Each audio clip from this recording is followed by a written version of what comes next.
샬롬. 지난밤에 잘 주무셨죠? 오늘도 샬롬의 은혜가 여러분이 걸어가는 길, 여러분이 결정하는 모든 것에 있기를 축복합니다. 창세기 32장 9절에서 20절까지 말씀을 읽겠습니다. 야곱이 또 이르되 내 조부 아브라함의 하나님, 내 아버지 이삭의 하나님 여호와여, 주께서 전에 내게 명하시기를 내 고향 내 족속에게로 돌아가라. 내가 내게 은혜를 베풀리라 하셨나이다. 나는 주께서 주의 종에게 베푸신 모든 은총과 모든 진실하심을 조금도 감당할 수 없사오나 내가 내 지팡이만 가지고 이 요단을 건넜더니 지금은 두 때나 이루었나이다. 내가 주께 간구하오니 내 형의 손에서 에서의 손에서 나를 건져내시옵소서. 내가 그를 두려워함은 그가 와서 나와 내 처자들을 칠까 겁이 나기 때문이니이다. 주께서 말씀하시기를 내가 반드시 내게 은혜를 베풀어 내 씨로 바다의 셀 수 없는 모래와 같이 많게 하리라 하셨나이다. 야곱이 거기서 밤을 지내고 그 소유 중에서 형 에서를 위하여 예물을 택하니 암염소가 200이요 순염소가 20이요 암양이 200이요 수량이 20이요 젖나는 낙타 30과 그 새끼요 암소가 40이요 황소가 10이요 암나귀가 20이요 그 새끼 나귀가 10이라. 그것을 각각 때로 나누어 종들의 손에 맡기고 그의 종에게 이르되 나보다 앞서 건너가서 각 때로 거리를 두게 하라 하고, 그가 또 앞선 자에게 명령하여 이르되 내 형 에서가 너를 만나 묻기를 네가 누구의 사람이며 어디로 가느냐, 내 앞에 것은 누구의 것이냐 하거든 대답하기를 주의 종 야곱의 것이요 자기 주 에서에게로 보내는 예물이오며 야곱도 우리 뒤에 있나이다 하라 하고, 그 둘째와 셋째가 각 때를 따라가는 자에게 명령하여 이르되 너희도 에서를 만나거든 곧 이같이 그에게 말하고 또 너희는 말하기를 주의 종 야곱이 우리 뒤에 있다 하라 하니, 이는 야곱이 말하기를 내가 내 앞에 보내는 예물로 형의 감정을 푼 후에 대면하면 형이 혹시 나를 받아주리라 함이었더라. 아멘. 야곱이 이제 구체적으로 형 에서를 만나기 위한 꾀를 냅니다. 이렇게 하면 이렇게 하라, 이렇게 하면 이렇게 하라. 어떻게 보면 지혜로운 모습이기도 하고 어찌 보면 야곱의 본성이 드러나는 그런 모습을 우리가 읽고 있습니다. 근데 오늘 우리가 읽은 본문은 첫 번째에 야곱이 한 것을 우리가 주목해야 돼요. 야곱이요, 기도합니다. 하나님을 부릅니다. 위기의 순간에 하나님 부르는 것은 믿음의 사람이 보여야 할 당연한 모습입니다. 위기의 순간뿐만 아니라 우리 모든 순간에 우리 주님의 도우심을 구해야 하고 주님의 인도하심을 구해야 하는 것 아니겠습니까? 야곱은 하나님께 나아가서 그분의 명령과 약속 때문에 다시 고향으로 돌아가고 있음을 하나님께 고백하고 있어요. 그동안 그가 받은 풍성한 은혜를 보니까 지팡이 하나로 시작을 했는데 이렇게 수많은 때를 이루고 또 거부가 되게 하셨음을 보면서 하나님의 크신 은총을 높이고 크신 은총을 고백합니다. 그러면서 주님의 도우심이 필요합니다. 절박하게 간구하고 있습니다. 자신이 지금 의지할 때는 주님밖에 없기 때문에 그렇습니다. 여러분, 약속의 말씀이 있고 그 약속의 말씀을 붙드는 것은 굉장히 중요합니다. 왜냐하면 이 위기의 순간, 어려운 순간에 내가 붙들 것이 없다는 것은요, 절망밖에 찾아오는 게 없거든요. 일어날 힘이 없거든요. 그런데 야곱은 지금 하나님께 기도하기를 하나님이 그러지 않으셨사옵니까? 하나님이 다시 돌아가라고 말씀하셨잖아요. 하나님께서 우리 자손을 그 수많은 별과 같이 그렇게 하나님께서 모래와 같이 많게 한다고 말씀하시지 않으셨습니까? 지금 내가 여기서 죽진 않겠지요? 약속의 말씀이 있기 때문에 그 약속을 확인하는 작업이에요. 야곱처럼 우리도 절박할 때가 분명히 있습니다. 야곱이 위기 상황에서 하나님을 찾는 것은 할아버지 아브라함 그리고 아버지 이삭이 했던 것을 보았기 때문에 그래요. 시간이 지났어요. 20년 이상 지났습니다. 본 것을, 기도하고 하나님께 간구하고 하나님과 교제하고 동행하는 것을 본 것이 벌써 20년 지났어요. 적어도 20년 아닙니까? 그런데 그것을 지금 야곱이 하고 있습니다. 어떻게 그럴 수 있을까요? 부모님이, 할아버지가 하는 것을 보았기 때문에 그러지 않았습니까? 믿음의 앞세대가 한 것을 따라하고 있어요. 여러분, 믿음의 앞세대가 다음 세대에게 보여줘야 될 것이 이거예요. 위기의 순간에 누구를 찾는가? 위기의 순간에 무엇을 붙들고 사는가? 넘어지려 할 때에, 상황이 불리해져 갈 때에 어떤 것을 붙들면서 일어나려고 하는가? 믿음의 앞세대가 다음 세대에게 반드시 보여줘야 할 모습입니다. 바로 하나님 붙드는 거예요. 넘어질 수 있어요. 믿음의 앞세대가 왜 못 넘어집니까? 넘어지면 안 됩니까? 아니에요. 넘어질 수 있습니다. 그러나 일어날 때도 무엇으로 인해서 일어나는가, 누구로 인하여 일어나는가를 보여줘야 되는 것입니다. 하나님을 붙잡는 것, 하나님 부르는 것을 보여줘야 되는 거예요.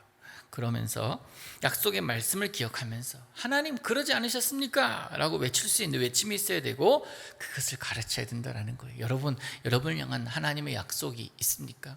특별히 너는 내가 이렇게 해줄 것이다 라는 약속 없어도 말씀이 계속 여러분께 약속하고 있는 것, 말씀 붙잡으십시오. 존귀하다며 주님께서 나에게 보배롭다고 여기셨잖아요. 그런 기도가 여러분에게 있으려면 그 말씀을 여러분의 것으로 붙잡아야죠. 그 약속의 말씀을 여러분의 것으로 붙잡아야죠. 그러고 나서 넘어지려 할 때에 그 말씀 붙들고 일어나야 되는 것 아니겠습니까? 야곱이 그냥 내가 가진 이것 가지고 그냥 이 땅에서 살래. 하나님께서 가라 한 그 땅 아니야, 그냥 이곳에서 살래 하면서 약속의 땅으로 나가기를 주저했다면 야곱은 믿음의 사람의 반열에, 그 계보에 들어가지 못했을 것이고, 그렇게 하지 않았으면, 만약에 이제 그 땅에서 살래, 이 땅에서 살래 그냥 했다면 요셉이 등장하지 못했을 것 아닙니까? 그런데 힘들어도, 마음에 갈등이 있어도 그 길을 향하여 나가는 모습에 하나님은 함께하고 계시고, 어제 우리가 봤듯이 군대로 하나님은 그와 함께하고 계심을 우리는 잊지 말아야 합니다. 오늘도 우리와 함께 하는 하나님을 여러분 기억하시고 그 하나님 붙들고 사십시오. 그 하나님께서 여러분의 모든 것이 될 수 있도록 여러분의 모든 것을 열어놓으세요. 그래야 믿음의 사람으로, 믿음의 사람이 승리하는 것이 어떤 것인지를 맛보면서 살 수 있지 않겠습니까? 야곱인들 불안하지 않았겠습니까? 형 에서를 만나기 전에 두렵고 떨리는 마음으로 지금 기도하고 있는 내용이에요. 그리고 형에 대한 자신의 마음이 진솔하다는 것, 살기 위한 것이겠지만 그래도 진솔하다는 것을 최선을 다해서 표현을 하고 있습니다. 선물로 준비한 가축들은 사실 야곱에게 있어서도 엄청난 재산이었습니다. 그런데 아까워하지 않습니다. 이것을요, 어떻게 보면 야곱의 꾀라고 할 수 있지만 성경은 이것을 악한 모습이라고 하지는 않아요. 사실 이 모든 물질이 형 에서의 마음을 돌리게 하지는 않거든요. 나중에 에서가 이런 거 다 자기 그 가축들 이런 것들 다 취함으로 에서가 그래 알았다 하는 사람이 아니었어요. 에서에게는 그런 가축이 목적이 아니라 야곱이 목적이었잖아요. 그런데 야곱을 만남으로 에서의 마음이 확 풀리는 것을 우리는 32장 후반부에서 보게 됩니다. 아내들과 종들을 다 먼저 보내고 야곱은 이제 다음 시간에 보겠지만은 혼자 남았을 때 씨름합니다. 이제 이거는 사생결단이에요. 씨름하다가 쩔뚝거리는 모습을 이제 소위 장애인이 되고 말아요. 관절을 치면서 쩔뚝거렸더라. 씨름을 했으니 영어 성경에는 레슬링이라고 얘기를 하더라고요. 그렇게 했으니 머리는 다 엉클어졌을 것이고 옷은 다 찢어졌을 것이고 쩔뚝거리지. 그 모습을 에서가 보고 있으니 마음에 극렬함이 생기지 않겠습니까? 내일 다음 시간 다시 볼 것이고요. 여러분을 향한 하나님의 약속은 무엇인지 여러분 기억하고 계시지요? 그 약속을 믿고 살아가고 계시지요? 약속의 말씀이 없으면 불행합니다. 힘듭니다. 그래서 붙들어야 돼요. 약속의 말씀이 없는 인생은 럭비공이다 라고 저는 이야기를 하고 싶습니다. 어디로 튈지 몰라요. 내가 나를 제어하지 못합니다. 내가 나를 통제하지 못해요. 어디로 튈지 모르고 무슨 말을 할지 모르고 어떤 결단을 할지 모릅니다. 약속의 말씀이 없다면. 그것이 내 인생의 기준이 되어야 돼요. 말씀이 없다면, 애매하다면 주님 말씀을 달라고 기도하시고, 그 말씀 이전에 주님, 내가 주님의 지혜로 살기를 원합니다 하면서 말씀을 계속 읽어 나가십시오. 그래야 이것이 내게 주시는 말씀이구나 라고 얻게 되는 그 말씀이 있습니다.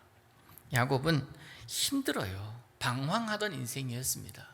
어디로 튈지 모르는 인생이었습니다. 그래서 고난의 길, 두려움의 길 갔습니다. 그렇지만 불안해하면서 가는 것이 아니라 그래도 마지막까지 붙들고 있었던 약속의 말씀이 있었기에 그는 그 길을 걸어갈 수가 있었던 것이고, 그렇게 하나님께서 펼쳐주시는 그런 과정들을 다 지나간 이후에 하나님께서 주실 은혜가 무엇인지를 알았던 자였기 때문에 그는 결국 그 길을 향해서 걸어갔던 것이고 갈 수가 있었던 것입니다. 인도하심을 따라가는 삶, 그 인도하심이 광야로 향할 수 있고 에서를 만나야 하는 부담스러운 길일 수 있으나, 그런데 야곱은 걸어갑니다. 오늘도 우리는 부담스러운 길이라 하더라도 걸어가야 하는 사람들 아닙니까? 오늘도 하나님의 군대가 여러분과 함께, 또 예수 그리스도의 능력과 그 은혜가 여러분과 함께함을 기억하시면서 당당하게 믿음으로 살아가시기를 예수님의 이름으로 축복합니다. 기도합니다. 하늘에 계신 우리 아버지요, 이름이 거룩히 여김을 받으시오며 나라의 임하옵시며 뜻이 하늘에서 이룬 것 같이 땅에서도 이루어지이다. 오늘날 우리에게 일용할 양식을 주옵시고 우리가 우리에게 죄 지은 자를 사하여 준 것 같이 우리 죄를 사하여 주옵시고 우리를 시험에 들게 하지 마옵시고 다만 악에서 구하옵소서. 대개 나라와 권세와 영광이 아버지께 영원히 있사옵나이다. 아멘.